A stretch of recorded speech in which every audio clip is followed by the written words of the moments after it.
Good afternoon. Welcome to our press conference with President von der Leyen and Commissioner Dombrovskis on the financing of Ukraine. This is one of the topics that was discussed and adopted this morning at the college meeting. President von der Leyen. Yeah, thank you very much. Good afternoon. Indeed, we have been discussing and then adopting the proposals for a potential reparations loan. So the backdrop against which this has been decided is the fact that Ukraine really stands at critical junctures. The negotiations towards peace are ongoing.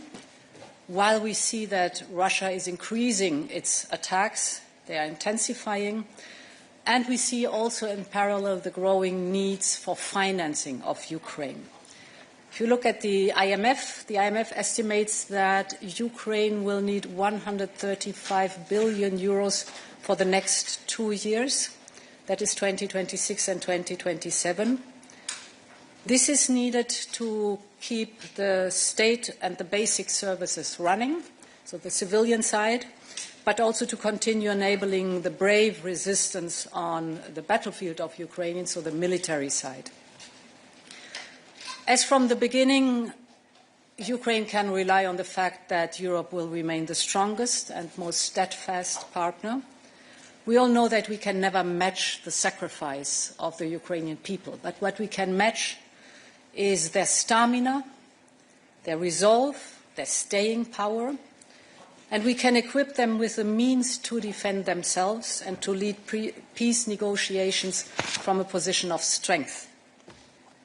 And since pressure is the only language the Kremlin responds to, we can also dial it up.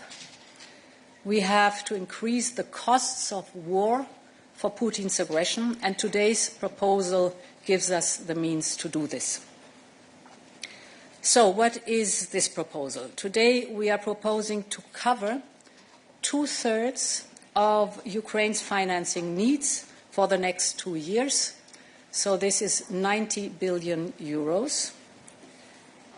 The remainder would be for international partners to cover. And today we are tabling 2 solutions to member states to agree on. The first solution is EU borrowing. That is basically raising capital at the capital markets and using the EU budget as a guarantee for that, and hand this capital as a loan to Ukraine. This solution must be established by unanimity. And the second solution that we are proposing today in the legal text is a so-called reparations loan. Here we would use the cash balances from the immobilized Russian assets in the European Union. We propose to cover all financial institutions that have accumulated such cash balances, and these institutions would have to move the cash into the instrument of the reparations loan. So, in other words, we're taking the cash balances, we're providing them to Ukraine as a loan, and Ukraine has to pay back this loan if and when Russia is paying reparations. This solution can be established by qualified majority voting. Then there's the question how we would use the money. First, we would use the money for Ukraine budget support. And here we would build on the success of existing instruments. You know them both. That is, on one hand, either macro-financial assistance and or the Ukraine facility. And the second topic where we will be using this money is military support. Here the main goal is to further boost Ukraine's defense industrial capabilities and integrate their capacities into our defense industrial base. And here we would use a so-called Cascadian principle. In other words, the funds would be used predominantly to produce and purchase from Ukraine and the European Union and so-called EEA-EFTA countries. But if we have urgent needs that cannot be met by Ukraine or the European Union, then we allow with this money the purchase of these urgent needs from outside. Now, we had an intense discussion also on the position of Belgium, where Euroclear, the main source, is situated. We have listened very carefully to Belgium's concerns, and we have taken almost all of them into account in our proposal that is today on the table of the reparations loans. We have very strong safeguards in place to protect member states and to reduce the risks as much as possible. For example, to ensure that an illegitimate award outside the Union cannot be enforced inside the Union. And very important, we have created a very strong solidarity mechanism where in the very end the Union can intervene, because we want to make very sure to all our member states, but specifically also to Belgium, that one thing is for sure: we will share the burden in a fair way, as it is the European way. Finally, with the reparations loans, we also aim for emulation among the friends and international partners of Ukraine. And to conclude, we want peace. And no one wants more peace than Ukraine. Therefore, today we're sending a very strong signal to the Ukrainian people that we are in for the long haul. We can equip them with the means to defend themselves and, even more important, with the means to lead a peace negotiations from a position of strength. And the message to Russia is that the reparations loan or the EU borrowing, one of the two solutions, is increasing the cost of war for Russia and invites Russia to come to the negotiation table to finally find peace. Thank you very much, and I hand over to you, Valdis. Thank you, President. Good afternoon, everyone. Indeed, we stand at a crossroads.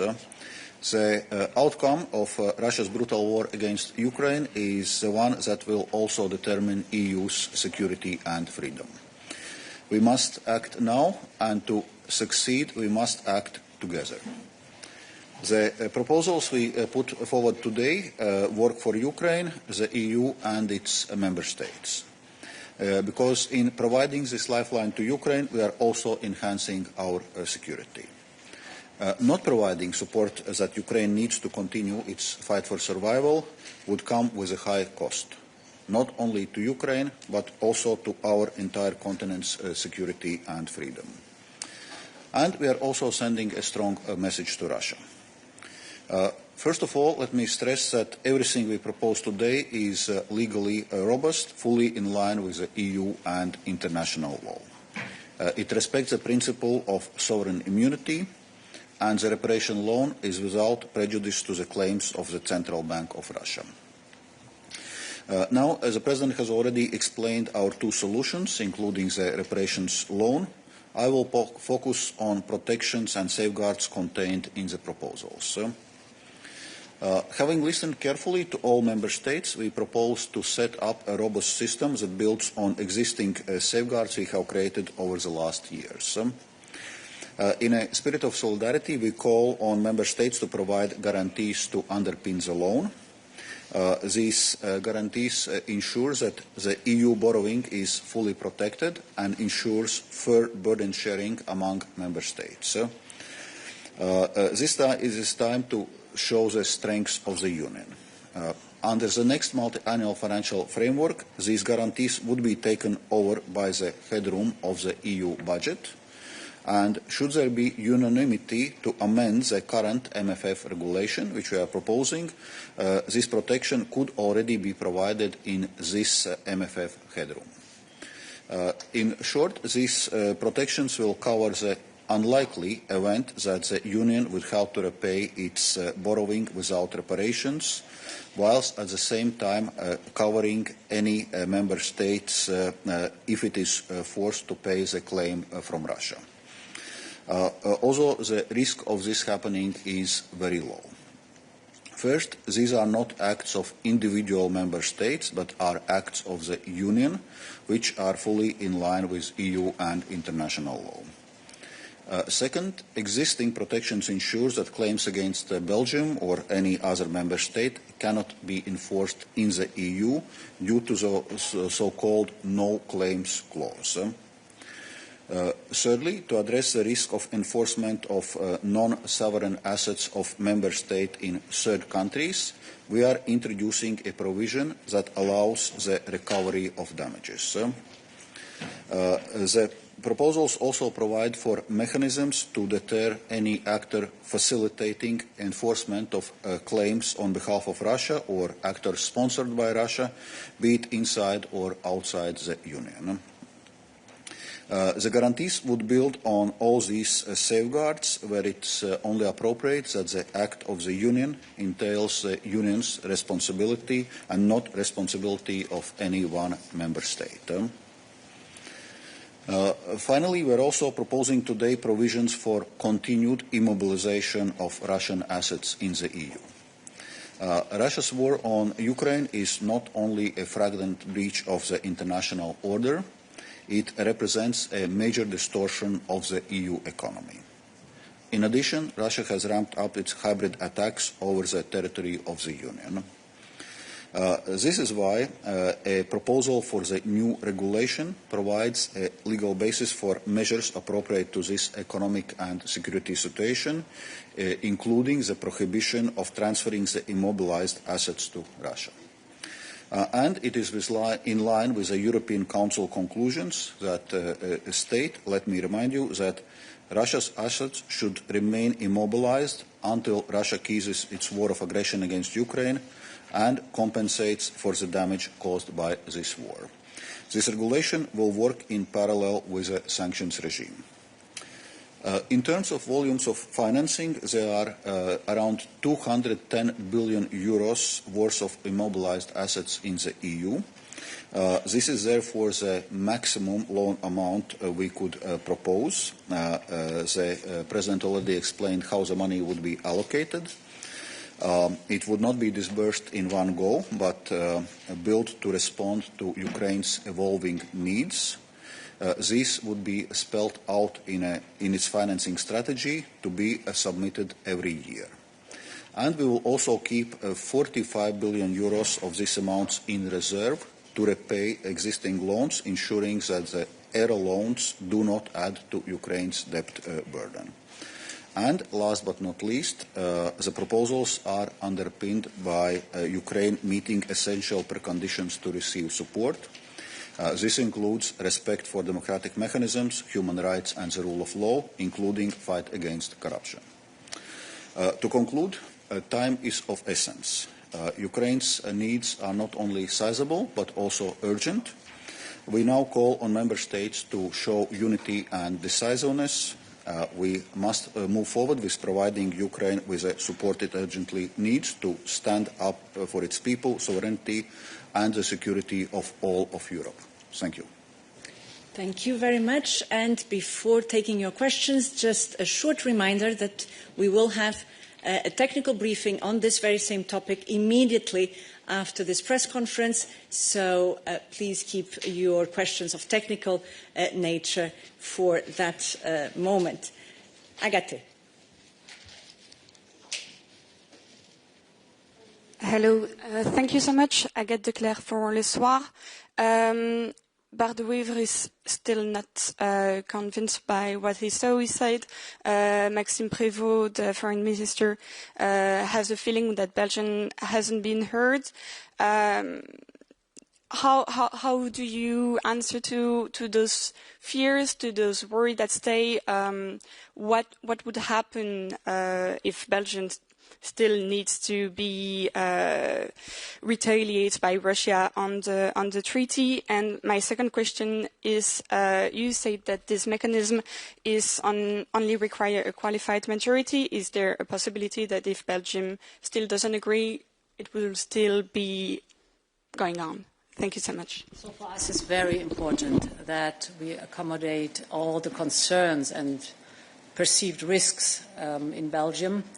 And we share absolutely the same goal, like Belgium, that the risks have to be shared by all of us and have to be fairly and evenly distributed, and that we have to put in place, which we've done, mechanisms that protect all our member states, and this, of course, includes specifically also Belgium. We had many, many consultations on all different levels. We're not done with the consultation, so this is a process that starts now with the legal proposal on the table. And of course, we'll discuss this legal proposal with the member states and the parliament. So with this proposal, as with any proposal, there will be improvements. And it is important to stay in very close contact with Belgium.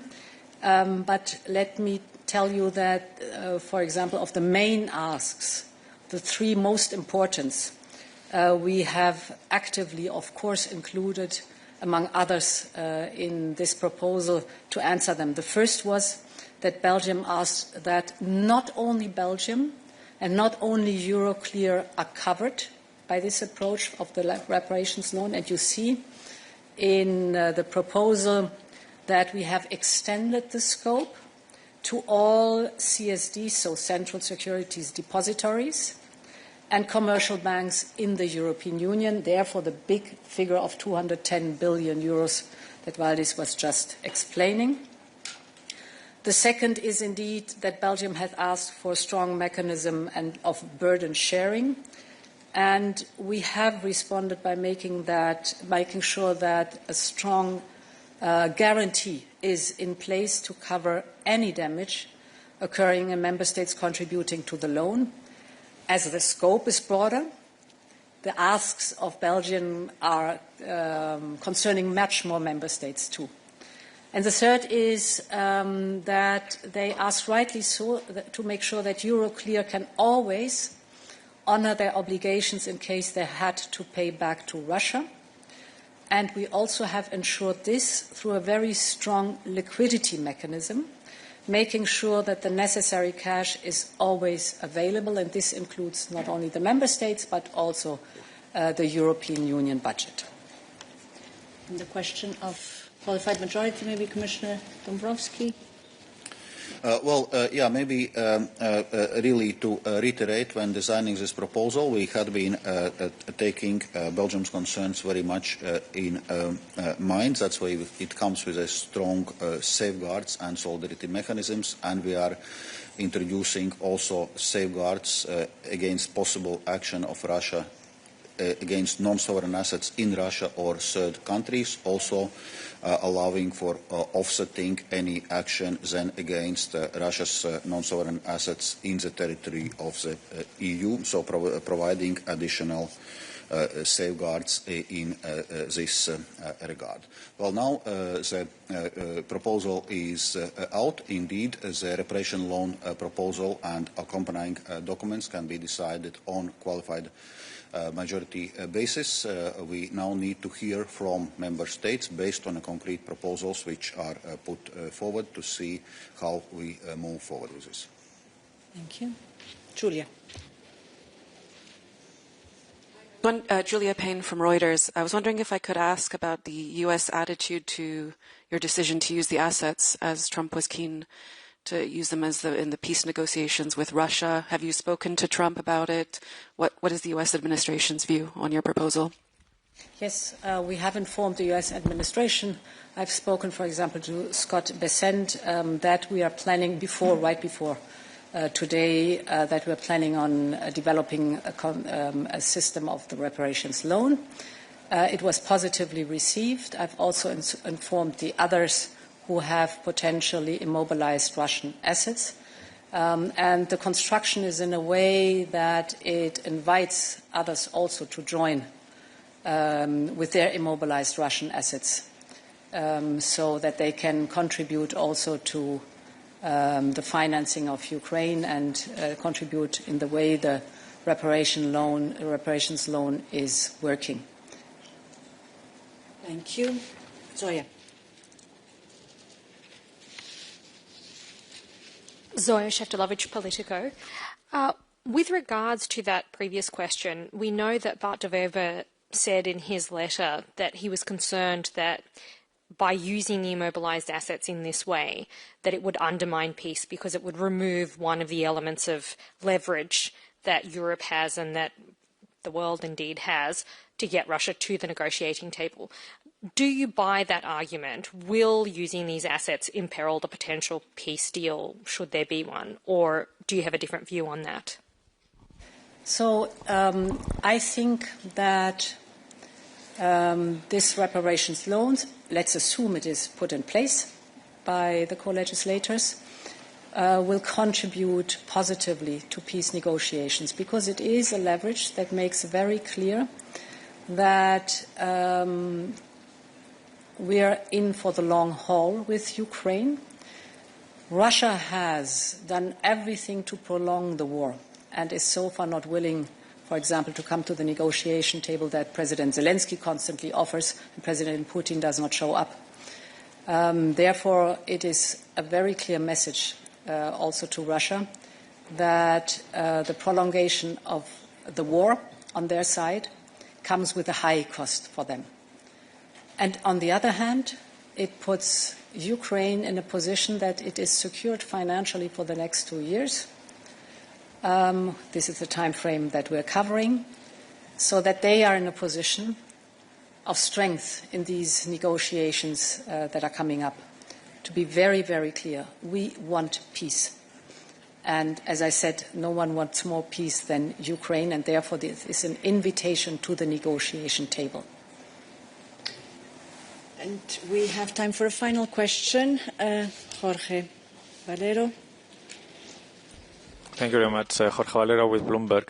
First, a clarification on the figures, because you, Madam President, said that it was 90 billion euros, and Commissioner said that the maximum was 210 billion. When we heard in the past it was 140 billion, assuming that on top of that will be the 45 million of the ERA loans. So your proposal is actually reducing 440 to 90 billion. That's the first thing to clarify.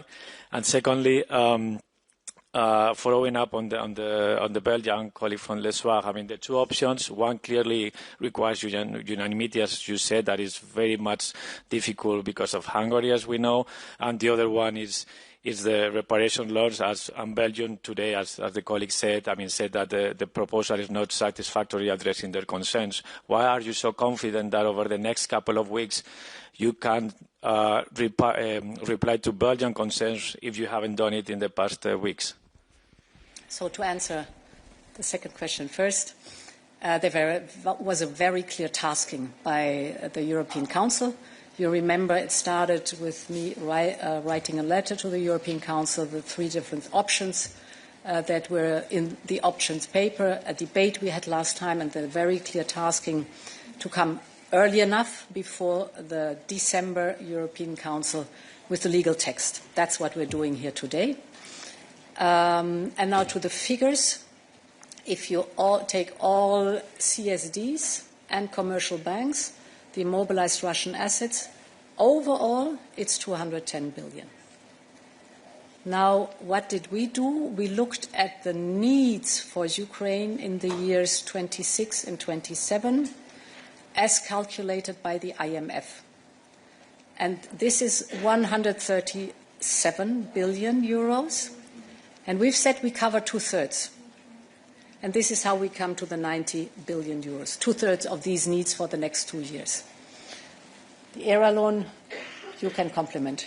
Yeah, indeed. And for ERA loan has been 45 billion euros.